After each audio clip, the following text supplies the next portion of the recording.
Bismillahirrahmanirrahim. Assalamualaikum warahmatullahi wabarakatuh. Alhamdulillah.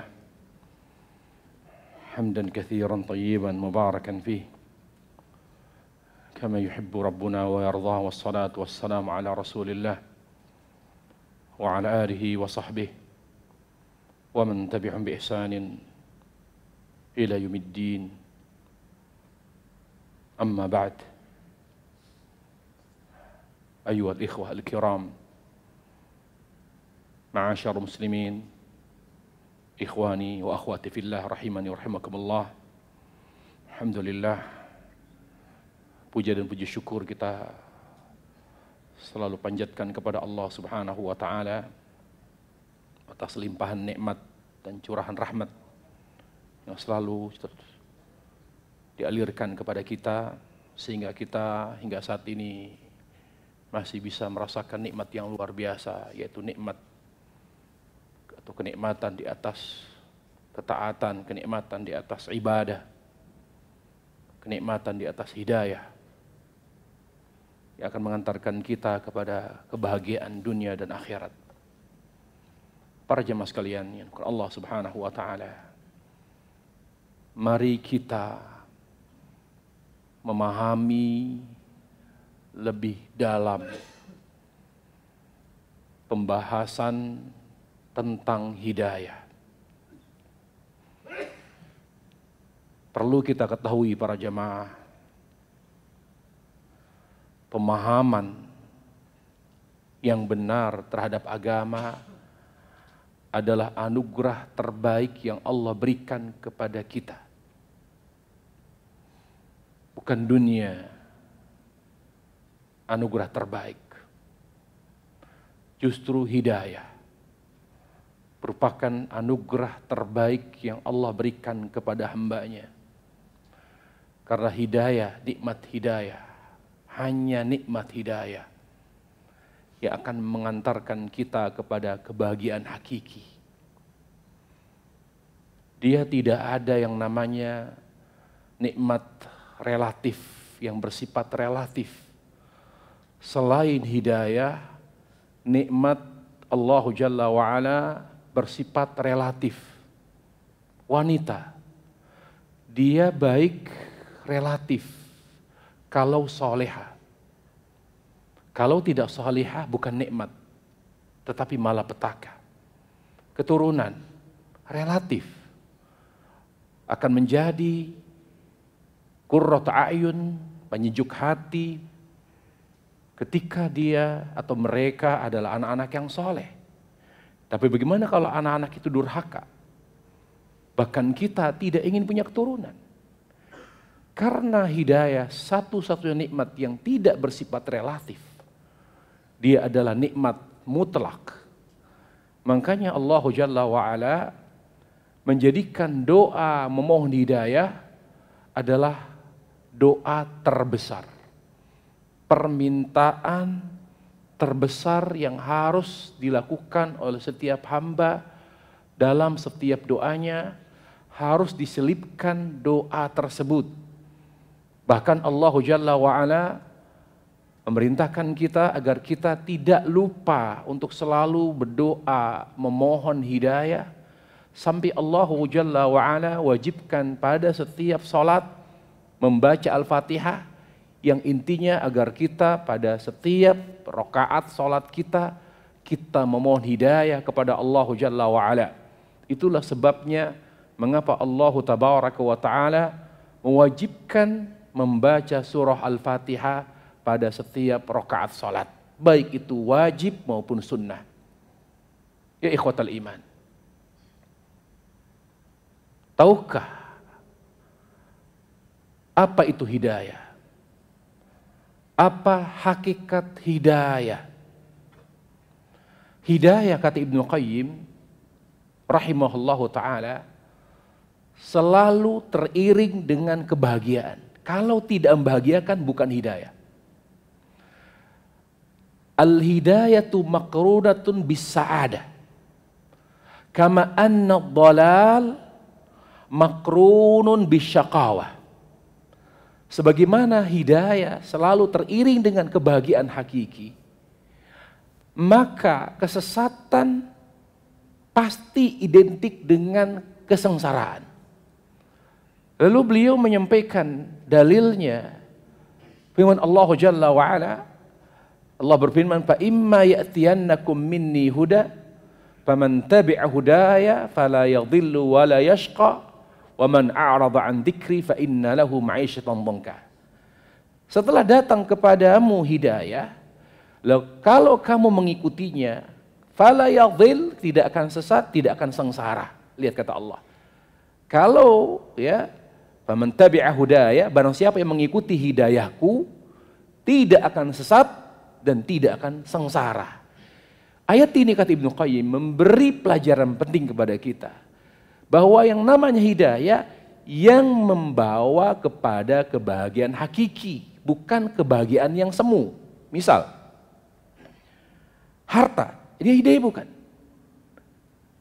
Hidayah, belum tentu. Tetapi ketika harta itu mengantarkan kita kepada amal soleh, dengan harta kita bisa membantu keluarga, berinfak, berzakat, bersedekah, ada kenikmatan tersendiri dengan menyalurkan harta yang Allah berikan kepada kita. Berarti harta itu hidayah.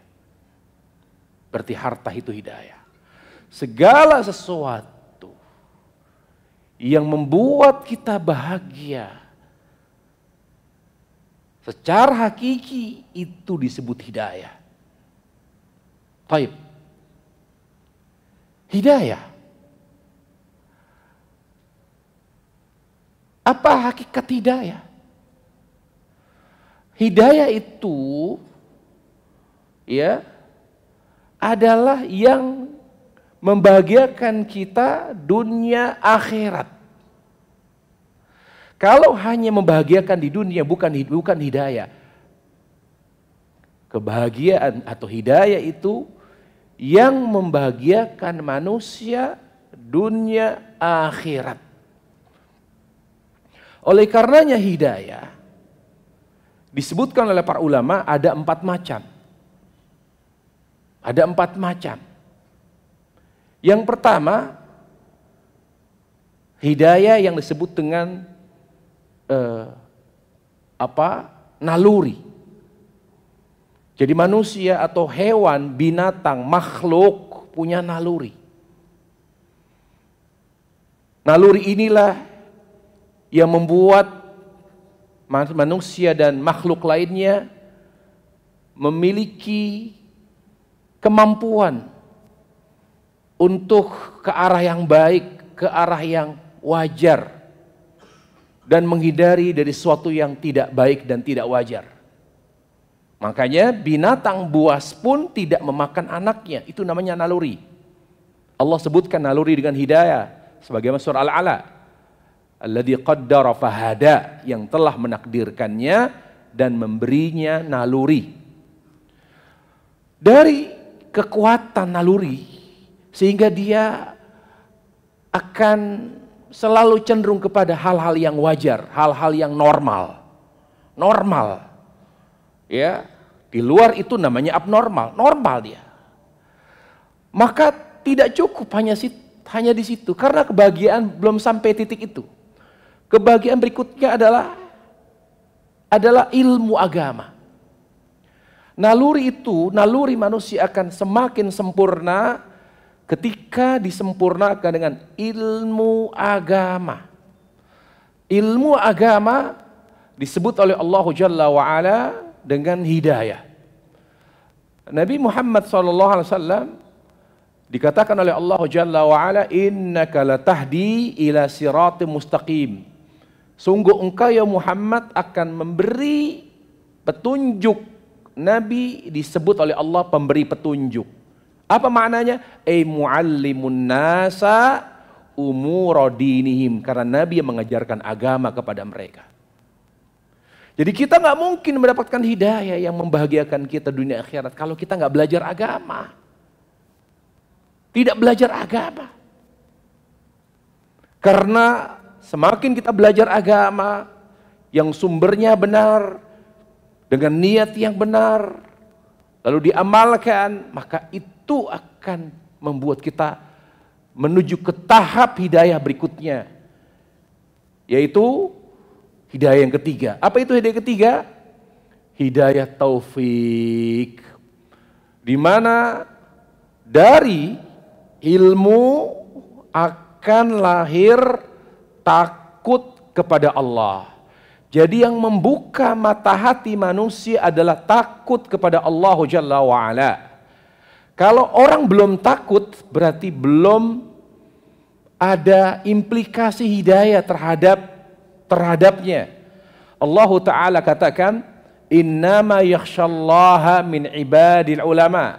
Seorang yang belajar agama lalu takut kepada Allah, maka itu adalah indikasi hidayah sudah menyentuh hatinya. Apabila seorang belajar agama, syaratnya belajar agama dengan benar, ya, dengan sungguh-sungguh. Lalu belajar agamanya membuatnya takut kepada Allah. Berarti belajar agamanya, ya, berarti belajar agamanya atau hidayah sudah menyentuh hatinya. Jadi kita belajar agama yang membuat kita takut kepada Allah adalah, jadi data agama itu harus bersumber dari wahyu. Karena kita belajar agama untuk mendapatkan hidayah. Namun syaitan tidak rela akan hal itu. Ingat, kita belajar agama untuk apa? Untuk mengenal Allah. Untuk mencintai Allah. Itu tujuan kita belajar agama. Makanya ilmu agama disebut hidayah. Karena hidayah itu yang menuntun kita kepada Allah. Makanya dalam Al-Fatihah Allah Jalla wa'ala mengatakan, ihdinas siratal mustaqim, siratal ladzina an'amta alaihim. Beri kami petunjuk ke jalan yang lurus. Jalan yang lurus. Nabi menjelaskan jalan yang lurus. Apa kata Ibn Mas'ud? Khatta lana Rasulullah khattan mustaqima, thumma khatta an yamini wa shimalihi, thumma tala qawlahu ta'ala, inna hadha sirati mustaqiman fattabi'u wa la tattabi'us subul fatafarraqu bikum an sabili. Rasul bikin garis lurus ke depan, lalu bikin garis belok ke kanan, ke kiri. Lihat, jadi agama, kita belajar agama yang membuat kita sampai kepada Allah, sampai mengenal Allah, mencintai Allah Jalla wa'ala. Lalu, ya, Nabi SAW menjelaskan kepada sahabat, jalan lurus ini jalannya Allah. Sementara yang berbelok ke kanan, ke kiri, tidak ada satupun jalan yang belok kanan ke kiri kecuali ada padanya syaitan. Lalu beliau membawakan ayat Rasul, inilah jalanku, kata Allah, jalan yang lurus. Sementara jalan yang banyak yang berbelok ke kanan kiri itu jalannya syaitan. Jadi ikhwatal iman, yang namanya belajar agama bukan untuk mengkultuskan kiai, habib, ustadz. Bukan itu. Kita nggak fokus berarti dengan ngaji kita. Ngaji itu bukan berarti mengagumi, mengkultuskan, memfigurkan sampai ada unsur ibadah kepada ulama. Bukan, kita nggak fokus namanya. Jangan ngaji kita membuat kita berpaling dari tujuan utama ngaji. Yaitu apa? Yaitu mengenal Allah Jalla wa'ala, mencintai Allah Subhanahu wa ta'ala. Tugas ulama menjelaskan agama, menjelaskan ayat, menjelaskan hadis, agar mereka paham ayat itu, melalui ayat-ayat itu, melalui hadis-hadis sahih itu, umat ini semakin mengenal Allah. Jangan dipalingkan mereka, jangan diiring kepada figuritas. Ini masalah. Nah, setelah kalau memang itu memang fokus terjadi, ya, konsistensi daripada ulama dalam menjelaskan ayat dan hadis agar mereka umat ini mengenal Allah Jalla wa'ala, umat Islam maupun umat manusia, maka akhirnya manusia akan sampai kepada puncak hidayah dunia akhirat. Apa itu? Mencintai Allah dan taat kepada Allah. Inilah yang disebutkan puncak hidayah. Mencintai Allah Jalla wa'ala dan taat kepadanya. Taat kepadanya, ya, representasi daripada cinta Allah mengikuti Nabi Sallallahu Alaihi Wasallam. Jadi mengikuti Nabi itu adalah ketaatan kepada Allah. Mau tahu kita taat pada Allah atau tidak? Mau tahu kita cinta Allah atau tidak? Lihat bagaimana kita dalam kehidupan sehari-hari. Ya, apakah kita selalu mengikuti petunjuk Nabi Sallallahu Alaihi Wasallam atau tidak? Jadi hidayah itu berkutat seputar itu. Seputar apa? Cinta. Apa itu cinta Allah? Tauhid. Sehingga kita jangan berpaling dari tauhid. Inilah hidayah, tauhid itu. Memurnikan ibadah hanya kepada Allah Jalla wa'ala. Itu hidayah. Kemudian apa? Taat kepada Allah. Yaitu apa? Mengikuti Rasul Sallallahu Alaihi Wasallam. Dua inilah, tauhid dan sunnah. Inilah surga dunia. Ibnu Qayyim rahimallahu ta'ala memaparkan hal tersebut dalam tafsirnya terhadap surah Al-Baqarah. Ya. Mathaluhum kamathalil ladzi istawqada nara falamma adaa'at ma hawlahu dhahaballahu binurihim wa tarakahum fi dhulumatin la yubsirun. Apa kata Ibnu Qayyim rahimahullah? Dari ayat ini kalau kita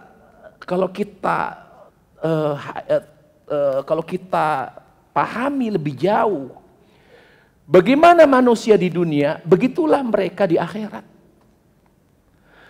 Jadi kalau mau tahu nasib kita di akhirat, saya bahagia nggak sih? Saya sengsara atau tidak di akhirat? Gampang kata beliau. Allah sudah sampaikan itu di ayat itu. Bagaimana orang munafik Allah siksa? Seolah-olah mereka bercahaya. Cahaya mereka apa? Mereka dianggap muslim. Sehingga apa? Harta mereka aman. Keluarga mereka aman karena mereka dianggap muslim. Tapi setelah mati, mereka adalah orang yang paling dihina oleh Allah melebihi orang kafir. Karena mereka musuh dalam selimut. Cahaya dari sisi harta dan dunia mereka aman. Kegelapan dari sisi bahwa mereka setelah mati pasti lebih hina dari orang kafir. Itu kegelapan bagi orang munafik. Nah dari situ kita bisa memahami, kata beliau, memahami keadaan akhirat. Kita mau tahu bagaimana nasib kita di akhirat, lihat bagaimana hati kita selama di dunia.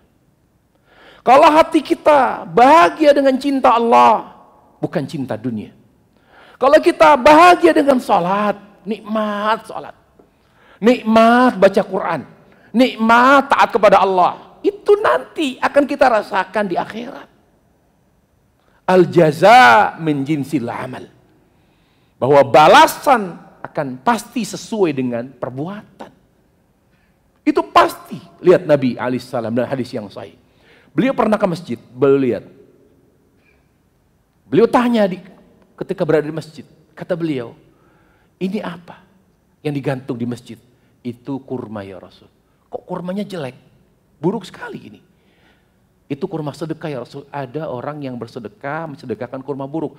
Oh, jadi ini sedekah. Dia sedekahnya kurma jelek begini.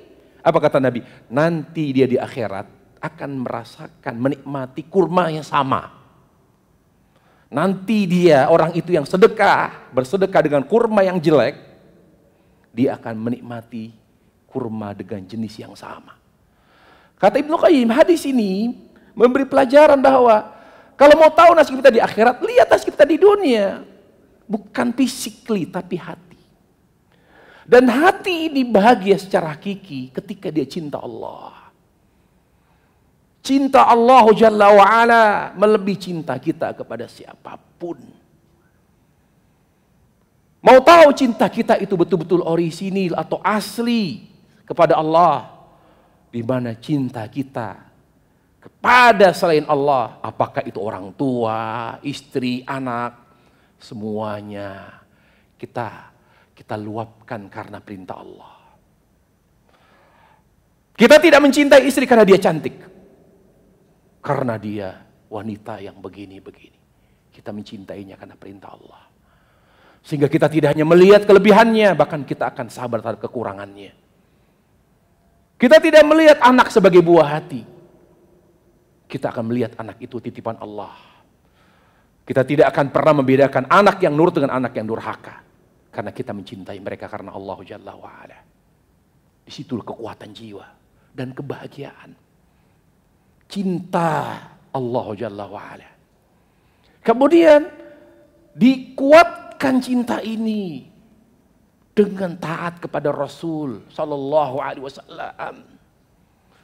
Siapa yang bergeser dari sunnah pasti pengaruhnya ke sini, efeknya ke sini.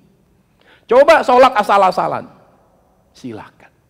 Coba zikir semau kita. Coba kita beramal ibadah sesuai dengan selera kita, tidak sesuai dengan petunjuk Nabi. Silakan, dibebaskan kok oleh Allah.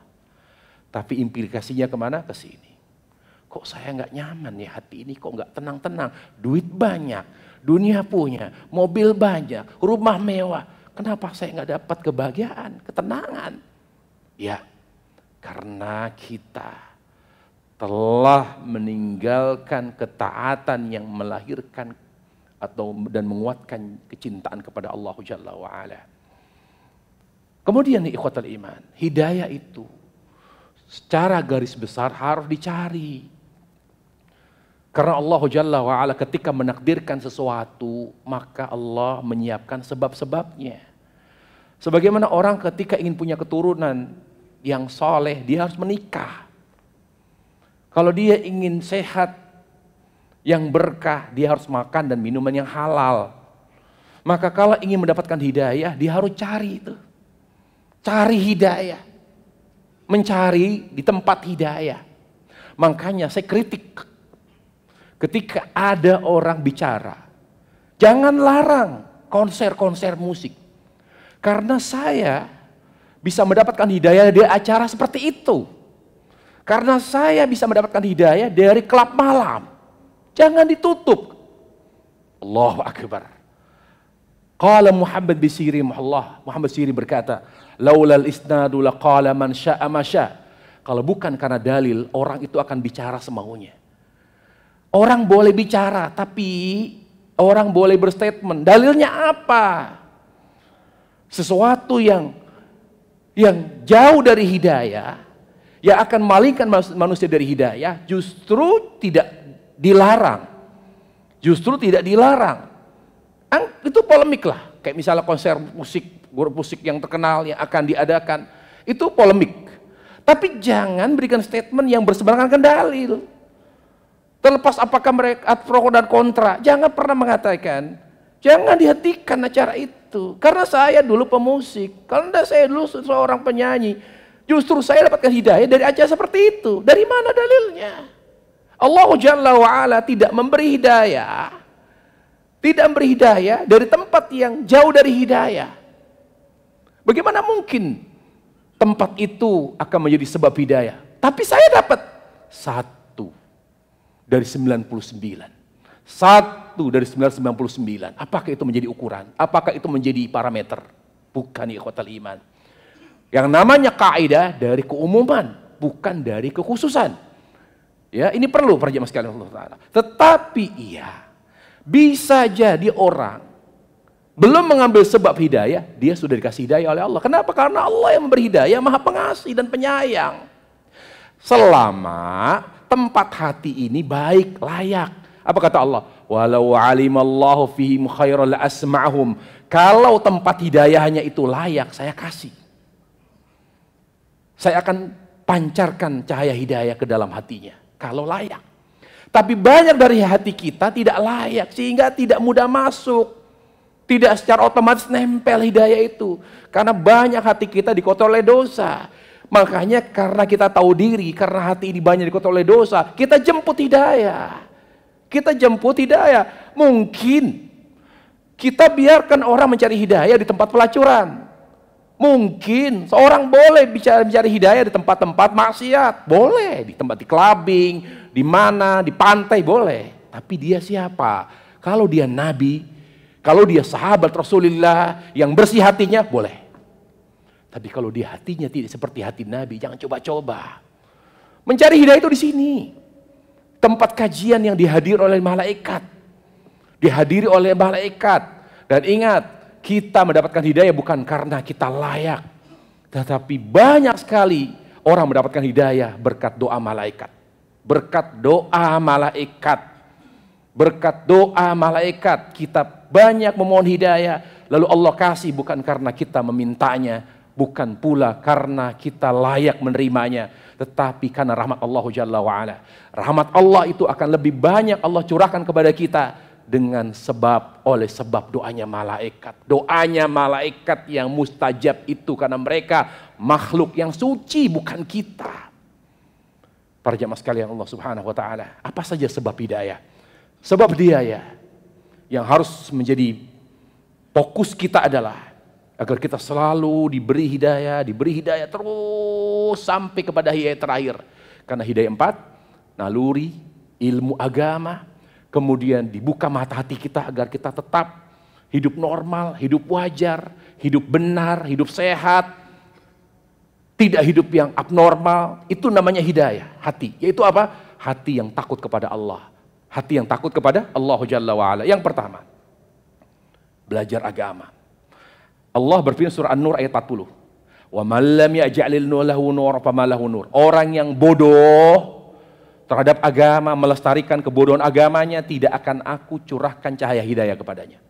Wa man lam yaj'al lahu nur fama lahu nur.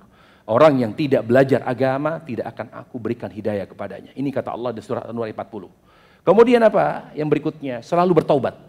Setiap kali kita berbuat dosa besar, jangan tunda, segera bertaubat. Orang yang suka bertobat kepada Allah, orang yang cepat bertaubat, Allah berjanji akan berikan hidayah kepada dia. Allah berfirman surah Ar-Ra'd ayat 27. Wa yahdi ilaihi man anab. Allah Jalla wa ala akan memberi hidayah kepada orang yang suka bertaubat. Kemudian selalu mengamalkan. Dia ngaji nih, kita ngaji. Oh begitu ya. Oh jadi kita ini dengan ngaji itu cara menjemput hidayah. Lalu kita amalkan. Kita suka ngaji, kita luangkan waktu, kita jadwalkan ngaji. Orang kalau nyari dunia nggak ada habisnya. Setiap minggu mungkin berapa kali kajian. Setiap ada kajian di ba'da zuhur kita hadir. Di akhir pekan juga kita hadir. Lalu diamalkan. Orang yang selalu mengamalkan ilmu yang dia dapat dari kajian, Allah janjikan hidayah. Apa kata Allah surat Yunus ayat 9? Innal ladzina amanu wa 'amilus shalihat yahdihim rabbuhum biimanihim. Orang yang berilmu dan mengamalkan ilmunya, pasti Allah beri hidayah kepada mereka. Kemudian apa lagi? Banyak berdoa. Doa Nabi alaihissalam. Setiap doa kita sisipkan doa Nabi. Ya muqallibal qulub. Jangan pernah kita tidak menyisipkan doa tersebut pada doa kita. Ya muqallibal qulub. Wahai zat yang membolak-balikan hati. Tsabbit qalbi ala dinik. Teguhkan hatiku di atas agamamu. Kemudian berikutnya adalah berpegang teguh dengan sunnah, dengan tuntunan Nabi alaihissalam. Yang tidak ada contohnya, tinggalkan. Dari Nabi yang tidak ada contoh Nabi, tinggalkan. Yang ada contohnya, udahlah, nggak usah berretorika, tidak usah berpolemik. Pokoknya simpel saja, dibuat sederhana. Kenapa kok tidak diamalkan lagi? Karena tidak ada contohnya dari Nabi. Kenapa ini diamalkan? Karena ada contohnya. Itu semua upaya kita menjemput hidayah. Allah berfirman, orang yang berpegang teguh dengan sunnah, dengan petunjuk Nabi akan mendapatkan hidayah. Ali Imran 101, Allah berfirman, wa may ya'tasim billah faqad hudiya ila siratim mustaqim. Kemudian berikutnya adalah ya menjaga salat. Selalu kita jaga salat kita setiap hari, caranya, khusyuknya, tempatnya, waktunya, salat sunnahnya, ya. Allah Subhanahu wa taala berfirman surah Al-Baqarah ayat 2, Bagaimana Allah mengatakan hidayah bagi orang yang bertakwa? Pertama kali sifat orang bertakwa, alladzi yuqimunas shalah. Mereka adalah orang yang selalu menegakkan salat. Kemudian berikutnya, menjauhi lingkungan yang buruk, teman, keluarga. Jadi cukup silaturahim saja, tapi dekat tidak. Cukup kenal saja, tapi membaur dengan mereka tidak. Cukup kenal, saling sapa, tapi dekat, ngobrol lama, membaur, berinteraksi dalam interaksi yang begitu tinggi tidak. Kenapa? Karena pengaruhnya luar biasa, lingkungan, teman, dekat. Karena Allah Subhanahu wa taala dalam surah Al-Furqan ayat 28 mengingatkan, ya laitani lam attakhid fulanan khalila. Coba dulu saya tidak berteman dengan teman yang buruk. Coba dulu waktu saya di dunia, lingkungan saya enggak rusak. Mungkin saya berada di surga. Itu pernyataan orang yang menghuni neraka. Ya laitani lam attakhid fulanan khalila. Kenapa dulu saya enggak dekat dengan orang soleh? Kemudian banyak membaca Al-Quran. Setiap hari baca Quran, baca Quran. Allah Subhanahu wa taala berfirman tentang orang yang banyak baca Quran, surat Yunus ayat 57. Ya ayyuhan nas qad ja'akum mau'idatun min rabbikum wa syifaa'un wa hudan wa rahmatul lil mu'minin. Wahai manusia, telah datang kepada kalian nasihat dari Rabb kalian, obat penyakit hati dan petunjuk serta rahmat bagi orang beriman, yaitu Al-Quran. Kemudian yang terakhir, selalu ridha kepada Allah. Ridha dalam keadaan apapun. Ridha kepada Allah Jalla wa'ala dalam keadaan apapun. Terakhir, penghalang hidayah apa? Penghalang hidayah yang pertama, sebagaimana tadi disebutkan, kebodohan. Keawaman yang begitu parah terhadap agama. Kemudian sombong, dengki. Orang yang mengidap penyakit hati, sombong, dengki, dendam. Ya, maka orang yang selalu memaafkan, tidak ada rasa iri, tidak ada rasa sombong, tawadhu, itu justru yang membuat dia dekat dari hidayah. Kemudian jabatan dan pangkat yang menjadi ambisi, yang menjadi tujuan utama, bukan menjadi sarana untuk mendekatkan diri pada Allah. Jabatan, pangkat, kekuasaan yang menjadi ambisi utama kita, itu menjadi penghalang hidayah. Bagaimana seorang raja Romawi yang namanya Herakl, itu padahal sudah mengakui Rasulullah itu Rasul, membawa kebenaran, tapi dia tidak mau masuk Islam. Kenapa? Karena dia raja. Dia akan dilengserkan, dia takut dilengserkan oleh rakyatnya kalau ketahuan dia tidak menganut agama Kristen. Kemudian ketenaran, ya.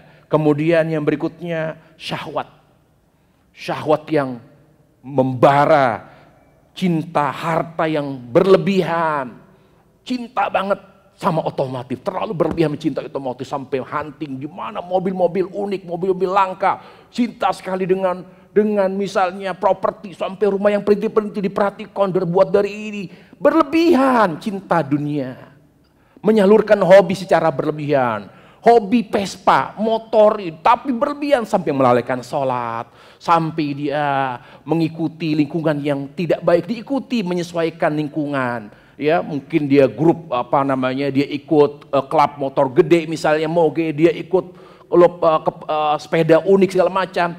Dia ikuti, ya, harusnya seperti apa. Saking hobinya, menyalurkan hobi, ini menjadi penghalang hidayah. Ini menjadi penghalang hidayah. Kemudian cinta keluarga dan tanah air berlebihan. Cinta keluarga, berbanyak orang yang takut, dia ingin masuk Islam, tapi karena takut diputus silaturahim, diancam oleh orang tuanya. Kalau kamu masuk Islam, awas ya. Takut dia.